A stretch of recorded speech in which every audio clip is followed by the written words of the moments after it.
विद्यार्थी मित्रों, आज આપણે યુક્લિડની ભૂમિતિનો પરિચય એ વિશે સમજ મેળવીએ। ભૂમિતિનો અંગ્રેજી શબ્દ છે જ્યોમેટ્રી। જ્યોમેટ્રી ગ્રીક ભાષાના બે શબ્દોના સંયોજનથી બનેલો છે, એક જીઓ અને બીજું મેટ્રેન। જીઓ એટલે ભૂમિ અને મેટ્રેન એટલે માપન। એટલે જ્યોમેટ્રીનો અર્થ થાય છે ભૂમિનું માપન। જમીનના માપનમાં માટેની પદ્ધતિઓ આમાં સમજાવવામાં આવી છે। પ્રાચીન ભારતમાં શુલ્બાસૂત્ર એ ભૌમિતિક રચનાઓ માટેનો ગ્રંથ હતો। ગ્રીક ગણિતશાસ્ત્રી થેલ્સે સૌથી પહેલાં જ્ઞાત સાબિતી આપી। આ સાબિતી એ કથનની હતી કે વર્તુળનો વ્યાસ વર્તુળને સમવિભાજિત કરે છે। સમવિભાજિતનો મતલબ બે સરખા ભાગ કરે છે વર્તુળ। પાયથાગોરસ વિશે તો આપણે જાણીએ છીએ। પાયથાગોરસ એ થેલ્સના પ્રિય શિષ્ય હતા। યુક્લિડને ભૂમિતિના પિતા કહેવામાં આવે છે। યુક્લિડે ગણિતના બધા જ જ્ઞાનને સૌ પ્રથમ એકત્રિત કર્યું અને એલિમેન્ટ્સ નામના પ્રસિદ્ધ ગ્રંથમાં 13 પ્રકરણમાં વિભાજિત કરી અને એને પ્રસિદ્ધ કર્યું। હવે પરિમાણ વિશે પણ આપણે જાણીએ છીએ। ઘન પદાર્થ, સમતલ, રેખાઓ અને બિંદુ સુધીના 3 ચરણોનો વિચાર કરો। પ્રત્યેક ચરણમાં આપણને એક વિસ્તરણથી વંચિત થતું જોવા મળે છે, જેને પરિમાણ કહે છે। ઘનને 3 પરિમાણ છે: લંબાઈ, પહોળાઈ અને ઊંચાઈ। સમતલને 2 પરિમાણ છે: લંબાઈ અને પહોળાઈ। રેખાને 1 પરિમાણ છે, માત્ર લંબાઈ, અને બિંદુને કોઈ પરિમાણ નથી, એટલે કે 0 પરિમાણ છે। યુક્લિડે કેટલીક પૂર્વધારણાઓ આપી જે પોતાના ક્રમમાં નથી, એ રીતે આપણને પેજ નંબર 74 ઉપર આપેલી છે। આપણે એના વિશે થોડું જોઈએ। પહેલી પૂર્વધારણા છે: એક વસ્તુને સમાન હોય તેવી વસ્તુઓ એકબીજાને સમાન હોય છે। સરખામાં સરખું ઉમેરીએ તો સરવાળો સરખો રહે। સરખામાંથી સરખા બાદ કરીએ તો બાદબાકી સરખી રહે। એકબીજા પર બંધ બેસતી આવતી વસ્તુઓ એકબીજાને સરખી હોય। આખું તેના ભાગ કરતાં મોટું હોય। સરખી વસ્તુઓના બમણા એકબીજાને સમાન હોય। એક જ વસ્તુઓના અડધા એકબીજાને સમાન હોય। હવે યુક્લિડની મહત્વની 5 પૂર્વધારણાઓ વિશે આપણે જોઈએ। પૂર્વધારણા 1: એક બિંદુમાંથી બીજા બિંદુ સુધી થઈને પસાર થતી એક સીધી રેખા દોરી શકાય। અહીંયા જુઓ, એક બિંદુ A છે, બીજું બિંદુ B છે, એમાંથી પસાર થતી અને બીમાંથી પણ પસાર થતી એક રેખા દોરી શકાય। એનો મતલબ થયો કે બે ભિન્ન બિંદુમાંથી એક અનન્ય રેખા મળે। હવે પૂર્વધારણા 2: શાંત રેખાને અનંત સુધી લંબાવી શકાય। શાંત રેખાને આપણે સમજીએ છીએ રેખાખંડ। રેખાખંડને 2 બાજુ લંબાવીએ તો એને અનંત સુધી લંબાવી શકાય। હવે પૂર્વધારણા 3: કોઈપણ બિંદુને કેન્દ્ર લઈ તથા કોઈપણ લંબાઈની ત્રિજ્યા લઈ વર્તુળ રચી શકાય। જે આપણે વર્તુળને દોરતા આવે છે, આપણે એક બિંદુ લઈએ છીએ, ત્યાં મૂકી અને આપણે ચોક્કસ ત્રિજ્યા લઈએ છીએ અને આપણે વર્તુળ દોરીએ છીએ। એ જ બાબત અહીંયા વર્ણવી છે। પૂર્વધારણા 4: બધા જ કાટખૂણા એકબીજા સાથે સરખા થાય। આપણે જાણીએ છીએ કે કાટખૂણો એટલે 90°નો ખૂણો। 90°નો ખૂણો બીજા કાટખૂણા 90 સાથે સરખો જ હોય। દાખલા તરીકે ચોરસ, ચોરસના 4 કાટખૂણા છે અને 4 સરખા છે એકબીજાને। પૂર્વધારણા 5: જો 2 રેખાઓને કોઈ ત્રીજી રેખા છેદે, 2 રેખાઓ છે અહીંયા AB અને CD, એને કોઈ ત્રીજી રેખા PQ છેદે છે અને આ રેખાની એક જ બાજુ તરફના 2 અંતઃકોણોનો સરવાળો 2 કાટખૂણાના સરવાળા કરતાં ઓછો હોય તો પ્રથમ 2 રેખાઓને આ ખૂણાઓ તરફ અનંત સુધી લંબાવતા તે એકબીજીને છેદે છે। આકૃતિમાં આપણે સમજીએ કે AB અને CD 2 રેખાઓ છે, એને PQ રેખા P અને Q માં છેદે છે। એના એક જ તરફના અંતરકોણ એક 80 અંશનો છે ને એક 50 અંશનો છે. 80 અને 50 નો સરવાળો 130 થાય. એટલે કે બે કાટખૂણાના સરવાળા કરતાં ઓછો થાય, 180 કરતાં ઓછો થાય. તો આ બે રેખાઓને અંતઃકોણો તરફ અનંત સુધી લંબાવવામાં આવે તો તે હંમેશા છેદે છે. આ પૂર્વધારણા 5 છે. હવે આપણે ઉદાહરણ 1 જોઈએ.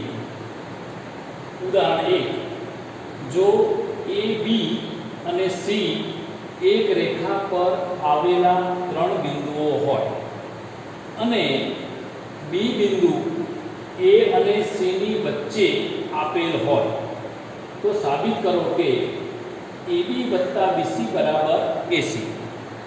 અહીં આપણે AB + BC બરાબર AC સાબિત કરવાનું છે. હવે આપણે એક આકૃતિ બનાવીએ એની. તો આપણે એક રેખા દોરી, એના પર A અને B અને C બિંદુઓ લીધા. ત્રણેય બિંદુઓ કોઈ ચોક્કસ અંતરે આવેલા નથી. એવું માનવાની જરૂર નથી કે B બરાબર મધ્યમાં છે, એવું માનવાની જરૂર નથી. B બિંદુ એ A અને C ની વચ્ચે છે. હવે AB + BC બરાબર AC સાબિત કરવાનું છે. હવે આપણે સાબિતી જોઈએ. A, B અને C એક રેખા પર આવેલા છે જે આપણને આપેલું છે. AB + BC ની સાથે AC સંપાતિત થાય છે. AB + BC એના ઉપર બરાબર AC રેખા સંપાતિત થાય છે. આપણે યુક્લિડના પૂર્વધારણાઓમાં જોયું, સનાતન સત્ય વિધાનોમાં, કે વસ્તુઓ જો પરસ્પર બંધ બેસતી હોય તો તે એકબીજાને બરાબર હોય.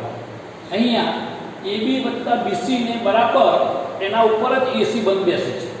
AB + BC લઈએ તો એના ઉપર જ AC બંધ બેસે છે.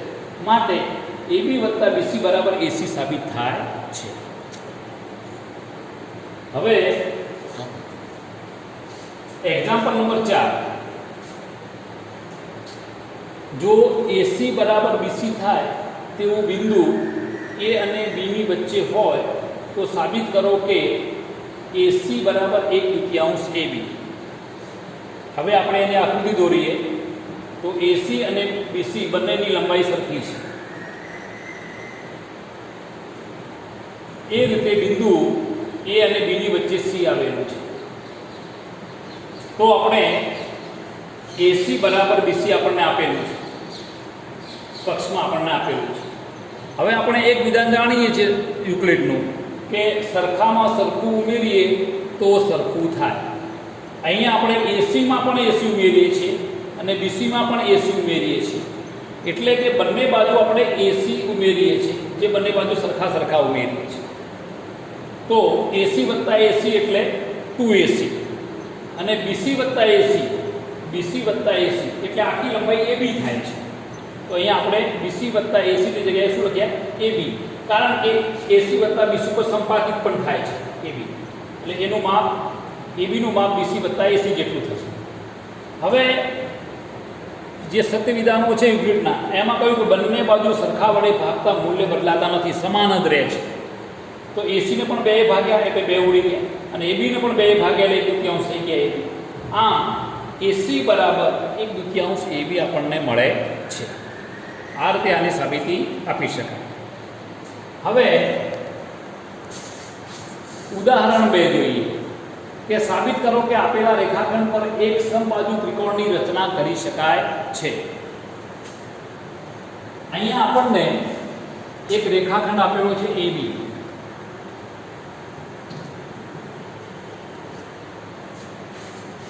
હવે આપણે સમબાજુ ત્રિકોણની રચના કરવા માટે પરિકરથી સમજ મેળવવી. એને કેન્દ્ર તરીકે લઈએ અને AB ત્રિજ્યા લઈએ. એને કેન્દ્ર લઈએ, AB ત્રિજ્યા લઈએ અને આપણે એક વર્તુળનો ચાપ મારીએ. હવે B ને કેન્દ્ર લઈએ અને AB ત્રિજ્યા લઈએ અને એનો પણ ચાપ મારીએ. બંને વર્તુળના ચાપ જ્યાં છેદે છે ત્યાં આપણે C નામ આપીએ. એટલે તમે જોઈ શકો છો કે AB ના જેટલું જ માપ AC નું છે અને BA ના જેટલું જ માપ BC નું છે. હવે આ બંનેને આપણે C ને A સાથે પણ જોડીએ અને C ને B સાથે પણ જોડીએ. એટલે કે આપણે જોઈ તો સમબાજુ ત્રિકોણ ABC મળે છે. હવે આપણે એને થોડું સમજીએ કે સમબાજુ ત્રિકોણ જો આપણે મેળવવો હોય તો ત્રણેય બાજુઓ સરખી હોવી જોઈએ. AB બરાબર AC બરાબર BC, તો જ એને સમબાજુ ત્રિકોણ કહી શકાય. હવે પ્રથમ આપણે શું કર્યું તો AB નું જેટલું જ માપ AC નું લીધું, એટલે AB ને AC બંને ત્રિજ્યાઓ બની ગઈ, માટે બંનેની લંબાઈ સરખી છે. બીજી વાર આપણે BA નું માપ BC જેટલું લીધું, એટલે કે AB નું માપ BC જેટલું લીધું, એ પણ બંને ત્રિજ્યાઓ થઈ ગઈ. બધી ત્રિજ્યાઓ એક જ વર્તુળની છે. AB નું માપ AC જેટલું પણ છે, AB નું માપ BC જેટલું પણ છે, માટે AB બરાબર AC બરાબર BC, એટલે કે ત્રિકોણ ABC એ સમબાજુ ત્રિકોણ છે. આ આપણે આની સાબિતી આપી શકીએ છીએ. હવે સ્વાધ્યાય 5.1 નો એક્ઝામ્પલ 1 વિશે જોઈએ કે નીચેના વિધાનો સત્ય છે કે અસત્ય તે જણાવો અને કારણ આપો. પહેલું વિધાન છે, એક બિંદુમાંથી પસાર થતી માત્ર એક રેખા દોરી શકાય છે. શું મિત્રો એક બિંદુમાંથી એક જ રેખા દોરી શકાય છે? થોડાક આપણે જોઈએ પ્રેક્ટિકલી. તો એક બિંદુ મેં લીધું P, એમાંથી એક રેખા હું દોરું છું, એમાંથી બીજી પણ મને મળે છે, ત્રીજી પણ મળે છે, ચોથી પણ મળે છે. આમાં તમે જુઓ તો આખું કાળો ડોટ બની જાય ત્યાં સુધી અસંખ્ય રેખાઓ એમાંથી આપણને મળતી રહે છે. એટલે કે આ વિધાન કેવું છે? અસત્ય છે. વિધાન અસત્ય છે. એક જ, અને એનો જવાબ સાચો જવાબ છે કે એક બિંદુમાંથી અસંખ્ય રેખાઓ પસાર કરી શકાય છે. હવે વિધાન 2, બે ભિન્ન બિંદુઓમાંથી પસાર થતી અસંખ્ય રેખાઓ હોય છે. બે ભિન્ન બિંદુઓ આપણે લઈએ A અને B. હવે એમાંથી પસાર થતી રેખા દોરવાનો પ્રયત્ન કરીએ. આ એક રેખા દોરી. હવે બીજી કોઈ રેખા મારી સમજ પ્રમાણે કોઈ પણ રીતે આવતી નથી કે જે બંને બિંદુમાંથી પસાર થઈ શકે. એટલે કે બે ભિન્ન બિંદુઓમાંથી પસાર થતી એક અને માત્ર એક જ રેખા દોરી શકાય છે. એટલે કે આ વિધાન પણ કેવું છે? અસત્ય છે. જેનો સાચો જવાબ હવે શું બનશે કે બે બિંદુઓમાંથી પસાર થતી એક જ રેખા દોરી શકાય છે. એક શાંત રેખાને બંને તરફ અનિશ્ચિત રીતે લંબાવી શકાય છે. શાંત રેખા એટલે રેખાખંડ. આપણે જોઈએ કે આવો રેખાખંડ આપણે એવી લઈએ અને બે બાજુ લંબાવીએ તો અનિશ્ચિત સુધી લંબાવી શકાય છે. એટલે કે આ વિધાન સત્ય છે.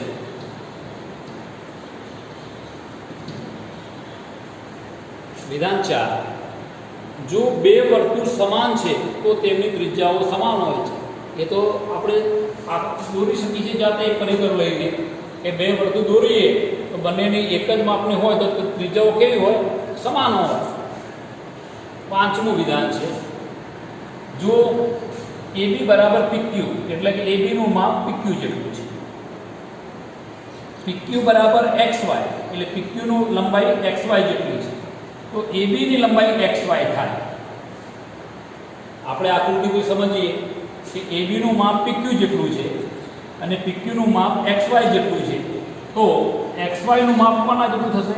AB જેટલું થવાનું જ છે. એટલે આ વિધાન પણ કેવું છે? સત્ય છે. એટલે પાછળના ત્રણ વિધાન આ બંને બધા સત્ય છે. મિત્રો આ તમને સમજ પડી ગઈ છે, બરાબર છે? ઓકે.